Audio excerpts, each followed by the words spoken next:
That's when my mama said. What did she say? She said, my boy, I think someday you'll find a way to make your natural tendencies pay. You'll be a dentist. You have a talent for causing things. Hey! Son, be a dentist. People will pay you to be inhumane. Your temperament's wrong for the priesthood, and teaching would suit you still less. Son, be a dentist. You'll be a success. That was, of course, that wild and crazy guy, Steve Martin, as a nutty dentist in one of the many bizarre scenes from Little Shop of Horrors, a movie which gives new meaning to the word crazy. I'm Jeffrey Lyons. And I'm Michael Medved. In addition to Little Shop of Horrors, we'll be reviewing No Mercy, starring Richard Gere and Kim Basinger trying to escape from a vicious killer in the Louisiana bayou. Platoon, with young Charlie Sheen as a raw recruit who's forced to confront the madness of the Vietnam War. And Miss Mary, with Julie Christie as a governess for an upper-class Argentine family who gets involved with one of her young charges. And then Nancy Glass will offer her recommendations of some vintage Christmas treats available now on video cassette. But first up, here's Jeffrey Lyons, that merciless critic, with his review of No Mercy. Michael, No Mercy is a chilling drama starring Richard Gere as Chicago detective Eddie Gillette, whose partner is murdered by a racketeer from New Orleans. Now, Eddie knows his first step in finding the killer is locating the killer's girl. And in this scene, in a grimy New Orleans nightclub, he finds his quarry. You remember me?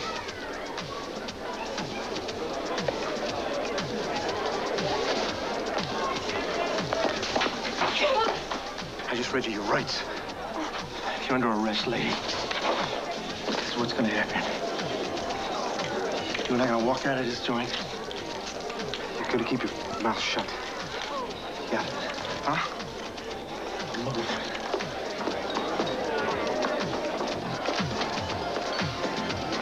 Gillette. Eddie Gillette. What? Eddie Gillette. Say it. Eddie Gillette. Anything else come out of your mouth? Your history? You shoot, they'll kill you. Think I give a about dying?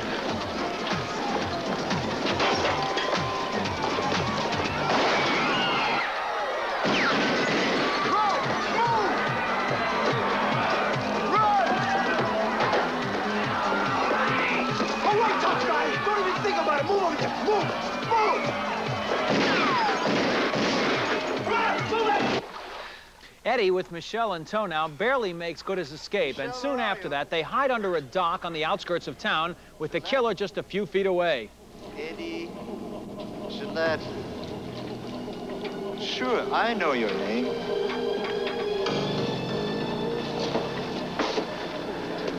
I'll make you a deal, Eddie Gillette. Let Michelle go. If you make me come after you,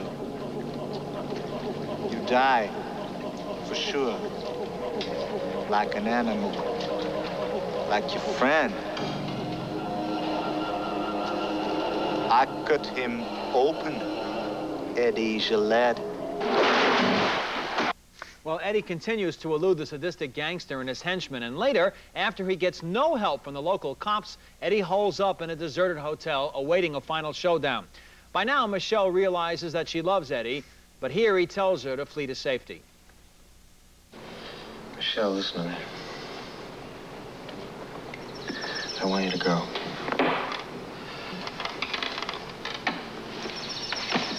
I'll be here soon. I want you to be happy by the time he comes. No, I'm staying with you. No, you're not. You're leaving. You're free. Michelle, go on. This is your chance. Get out of here. Eddie, you have to talk to me. You have to talk to me right now. Come on, make a time. We have to talk to me. Just talk to me. Just for a while, talk to me. You want to help me? No. Please, get out of here. I'm going. I won't let him kill you. Together we have a chance. I want a chance, Eddie. That's all I want. I love you. I want time. I don't care about you!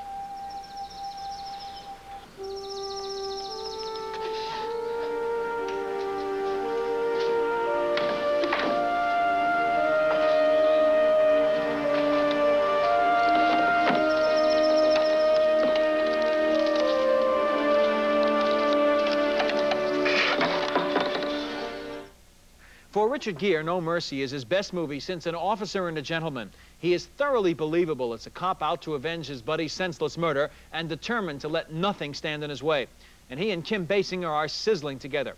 Now, for her part, Kim Basinger effectively conveys fear and vulnerability as the killer's illiterate, brutalized Cajun woman. And Jeroen Kreb is absolutely eerie as the killer. And his character, combined with the exotic bayou locations and thrilling confrontations, makes No Mercy an effective study of two people in danger and on the run. And Jeffrey, I thought this was a preposterous study, a preposterous movie. Didn't believe it for a minute. It takes Richard Gere, who's supposed to be a Chicago cop, puts him in New Orleans where he begins going absolutely wild, doing things that no cop would ever do, shooting people at random and smashing his cars into things. And then basically it tries to be a gritty, realistic, gutsy cop movie, and it ends up as a fantasy with Richard Gere as a superhero taking on 20 people at once. You're taking this too literally, Michael. Richard Pierce, the director of this movie, who made Country, is here giving us a setup for these two very sensuous actors, and it works wonderfully. They have an attraction to each other. At first, she doesn't have it, so it's not simple. She evolves into somebody, as you saw there, in fear of him and then loving him. It's done very effectively. And I was very disturbed by their relationship. How does he treat her? He hits her. He handcuffs her. He brutalizes her. Richard Gere is tough and brutal and sadistic to her, and so naturally she falls in love with him. I'm tired of movies that treat women that way and give the idea that that's what makes women fall in love. She falls in love with him because she realizes he's right. He brutalizes her at first because she is a witness to the murder of his buddy, a police officer in Chicago. Not only that, Michael, this movie has believable action, it has a sense of danger, it has a hard edge of reality to it, and I think it's two actors perfectly cast. I think the actors were okay. It's an ugly, implausible movie. The only one who was good in it was Jeroen Kreb. He was wonderful. He was, I should say, he was the one who was the best in it, but he's cast in the next James Bond film as a villain, and that's where he belongs, where he can do a cartoon villain. This is basically a cartoon movie masquerading as a realistic piece, and it doesn't work. Make sure you don't take that movie too literally either, Michael. You won't enjoy that one either. I don't like to take James Bond literally. Our next film is Little Shop of Horrors, and it's based on the hit off-Broadway musical, which was in turn based on Roger Corman's grade Z science fiction classic of 1960. Now, the action in Little Shop of Horrors takes place in a Skid Row flower shop that becomes wildly successful overnight, thanks to a somewhat unusual new plant that's developed by the shop's nerdy assistant, Seymour. Now, this young botanical genius, who's wonderfully played in this film by Rick Moranis, feeds his creation with drops of his own blood until the plant finds a new way to ask for plant food. I don't want to hear this. Feed me. Does it have to be human? Feed me. Does it have to be mine? Feed me. Where am I supposed to get it? Feed me, Seymour. Feed me all night long. That's right, boy. You can do it. Feed me, Seymour. Feed me all night long. 'Cause if you feed me, Seymour, I can grow up big and strong. You eat blood, Audrey, too. Let's face it. How am I supposed to keep on feeding you? Kill people? I make it worth your while. What? You think this is all coincidence, baby? The sudden success around here? The press coverage? Look, you're a plant. An inanimate object. Does this look inanimate to you, punk? If I can talk and I can move, who's to say I can't do anything I want? Like what? Like deliver, pal. Like see you get everything your secret, greasy, hot desires. Now, the voice of this very hip plant is provided by Levi Stubbs, who's one of the original Four Tops, and he is certainly one of these movie's terrific assets. And another big plus is Steve Martin, who's playing a sadistic biker and dentist. Now, there's an interesting combination, who's the boyfriend of the ditzy blonde who works at the flower shop. Now, since Rick Moranis has a crush on the same blonde, he decides that maybe Steve Martin ought to get together with this monster plant. Sorry, Doctor. Balls off the motorcycle! Clumsy, Doctor! Clumsy, Doctor! Muscles my hair!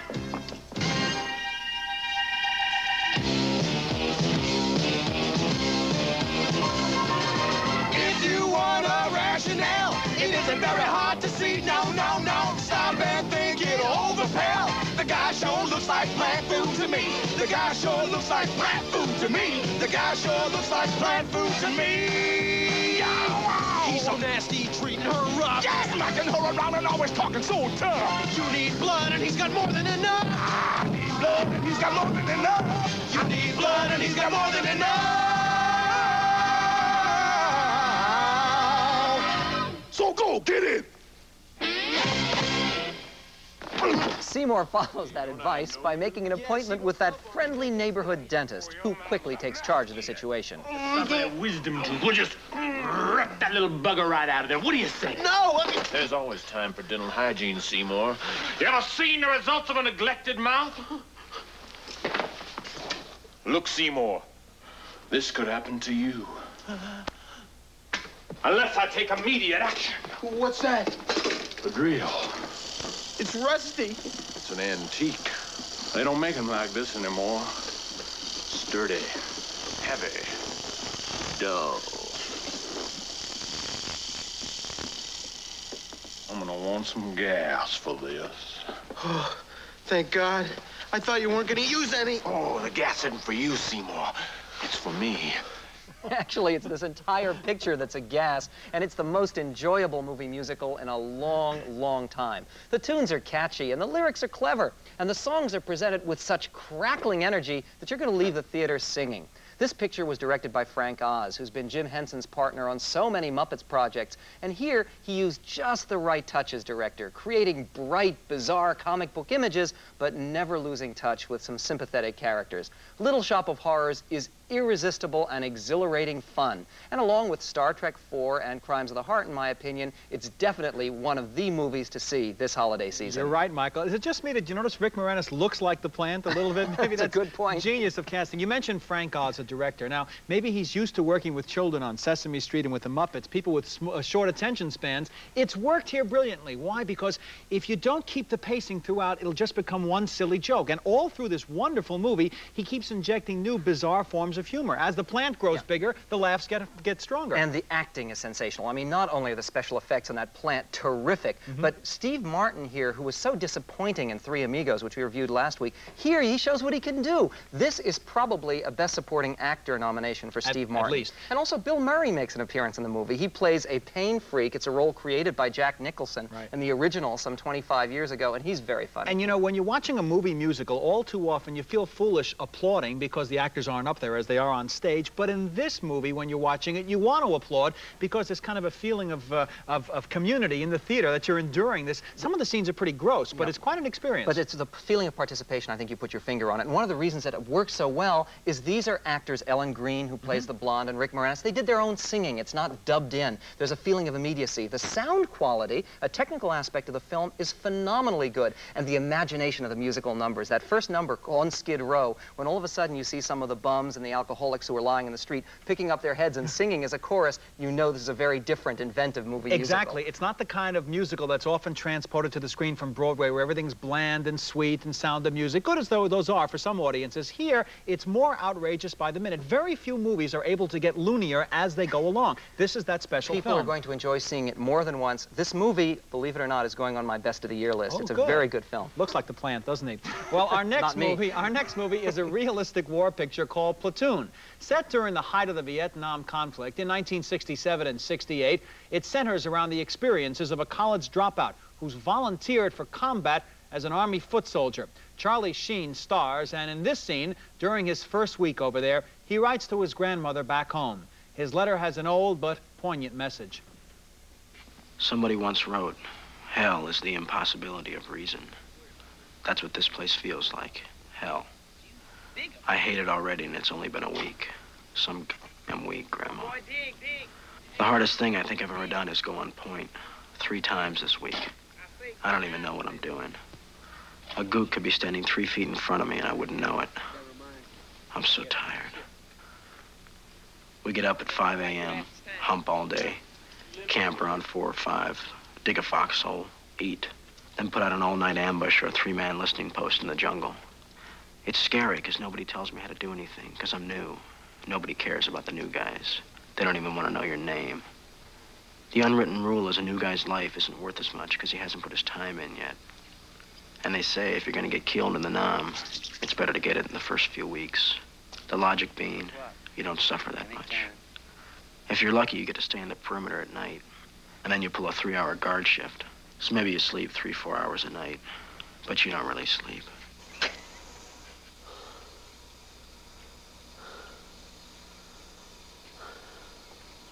I don't think I can keep this up for a year, Grandma. I think I've made a big mistake coming here. Well, later, near the Cambodian border, Sheen and his platoon find one of their buddies murdered by the enemy. So they trek to a nearby village where they suspect the enemy has been hiding munitions and finding sanctuary. And the platoon's top sergeant, who wants answers from the villagers, is willing to kill to get them. Let's go, all right? This is his daughter, right? Right?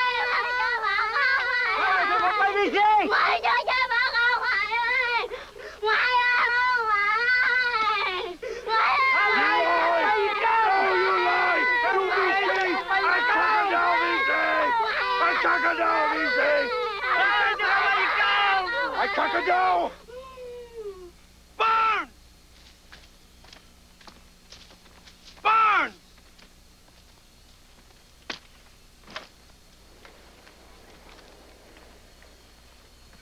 Stay out of this, Lyons. This ain't your show. You ain't a firing squad, you piece of... Get him!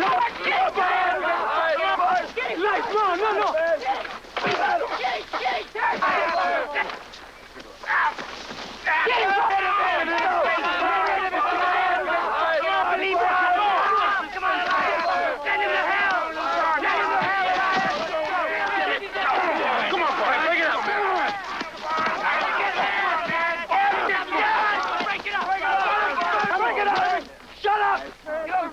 Break it up! Listen up! Captain says to torch this place, you hear that? Torch this place! Platoon is a devastating saga of young men in war, living moment to moment. In fact, this story of one Army grunt's harrowing experiences is, I think, the red badge of courage of Vietnam. The combat sequences are so terrifying, so convincing, that you almost get the sense of the real thing, of impending death at any instant. Sheen's growing disenchantment with the war and the senseless brutality he sees on both sides is a powerful dramatization of that divisive era. Platoon is a nightmare, but one of the most haunting films of the year. Jeffrey, I agree with you. This was a sensational film, and I was frankly surprised at how much I liked it, because it's written and directed by Oliver Stone, who earlier this year had done a film, Salvador, a film which I didn't care for at all, though I know you liked it much better.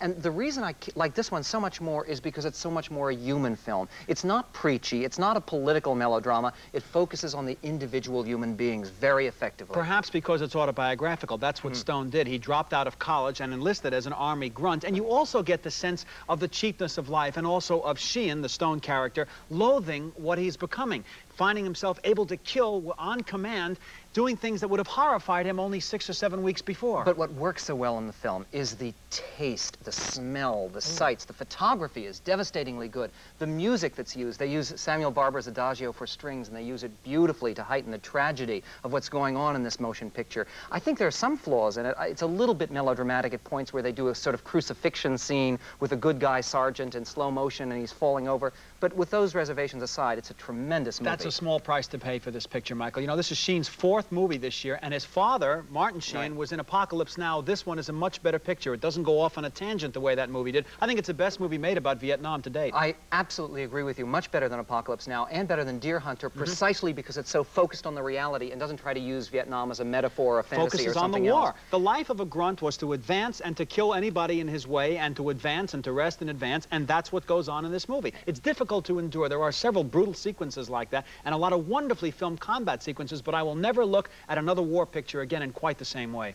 Yeah. Incredible picture. Our next film, Miss Mary, stars Julie Christie as a British governess who goes to work for an upper crust family in Argentina in 1938. And in this scene, she meets the family members for the first time. Oh, lovely. Come and meet my mother-in-law. Mama Victoria. Mama Victoria. It's Miss Mary, the new governess. Oh, yes. Yes. Come and meet the children. So you're Teresa. May I call you Terry? It's a dog's name. It's lovely.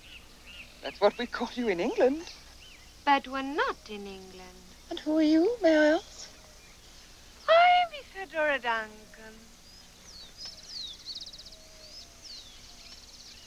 the dancer who passed away, strangled by her scarf.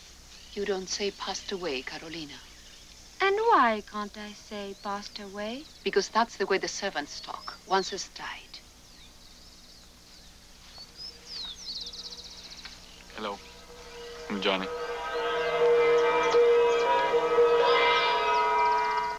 There are probably a couple of things you noticed about that particular scene. Number one, you probably noticed that Johnny, the oldest boy, shows an above-average interest in his new governess. But you probably also noticed the long, empty pauses between each line of dialogue and an insufferably slow pace in this movie that's going to drive you straight to the snack bar. Miss Mary was directed by Maria Luisa Bemberg, the fine Argentine movie maker who created the much-praised and hypnotic Camila. This time out, however, in trying to show that the upper classes lead dull, empty lives, she's created a dull, empty motion picture. Absolutely, Michael. At the beginning of this movie, there's an explanation about what went on in Argentina in the 30s. Yes, you hear all about General Uriburu, which everybody's waiting to hear. My favorite movie character. Now, what's interesting is it's potentially quite engrossing, but then they do nothing with that history. We're left there. It's in the background. You hear it on the radio, and there's no reason to set the movie there. Why tell us all that if you're not going to do anything with it? I think the idea they're trying to show that this upper-class decadence that they're portraying led to this political corruption, but you only hear about the political corruption through these crawls that appear on screen. You know, partially you could say it's an interesting movie because it comes in the backwash of the Falklands War, when there's so much Argentine resentment against England, and it shows how the upper classes were overly influenced by British culture and this British governance. But really, it's so slow. It's the kind of stuff that's better read. And the central character, the title player, in fact, Miss Mary, is somebody about whom we know absolutely nothing. She says she had a soldier boyfriend who didn't come back from the war. Of course, you can guess that. And outside of that, what drove her to spend her life halfway away from a world away from home? What kind of a person is it? It never gets into that. And not only that, Julie Christie, who's a wonderful actress, has been great in the past, does nothing with this role. She's supposed to show that this proper Victorian lady finally succumbs to the charms of a young man who's supposed to be 15 years old, but you don't see any change in her. You don't see it happening before your eyes. He also is too old. To make him look older, when it's told later on in time, they put a mustache on him. And the movie also constantly jumps back and forth 8 or 10 years. That just confuses you. You're too busy concentrating on what the people look like. That's one indication of trouble. There's another indication, too, which is it repeats lines. There's one line that's repeated 3 times where it says, "Do you think our family is crazy, or do we just have too much money?" Well, actually, both are true, and you'd have to be crazy to go pay money for this movie. I've asked that question about you, Michael. Oh, thank you, Jeffrey. I hope with a better answer. Now, so we agree that Miss Mary isn't exactly a holiday treat, but we can't ignore the spirit of the season entirely. So Nancy Glass has prepared a report on some of the best holiday movies, each one of them classics, that are now available for your family on video cassette. Nancy?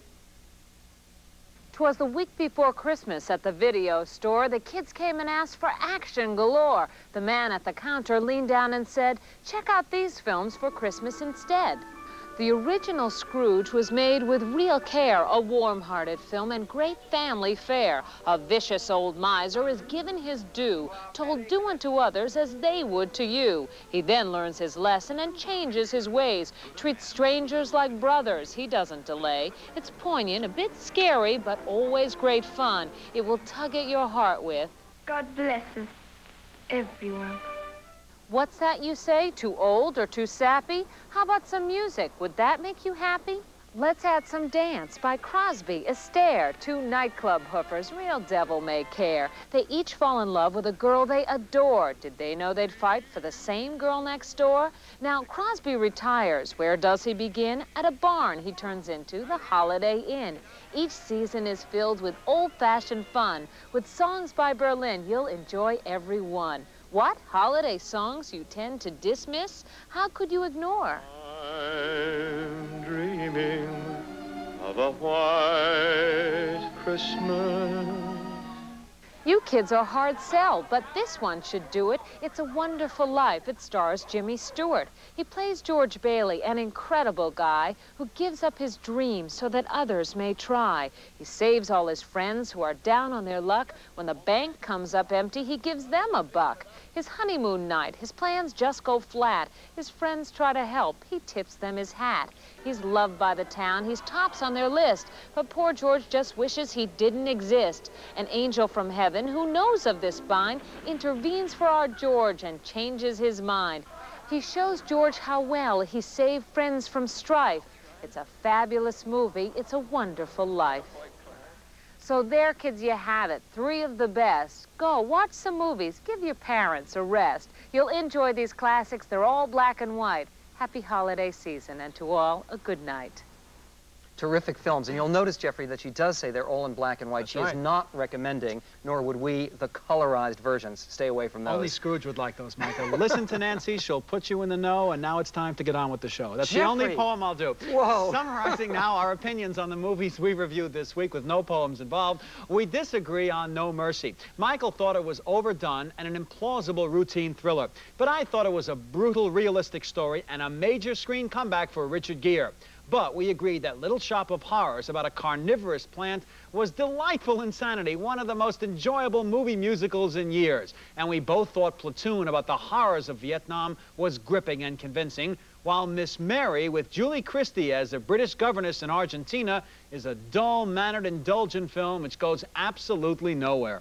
So join us next time when we'll review The Morning After, starring Jane Fonda as an alcoholic who needs the help of Jeff Bridges when she thinks she's being framed for murder.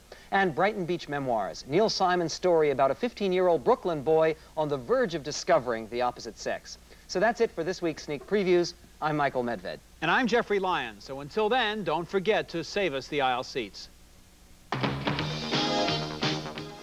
Coming up next, The Frugal Gourmet, followed at 1 by James Stewart in the Frank Capra classic, It's a Wonderful Life. Stay with us.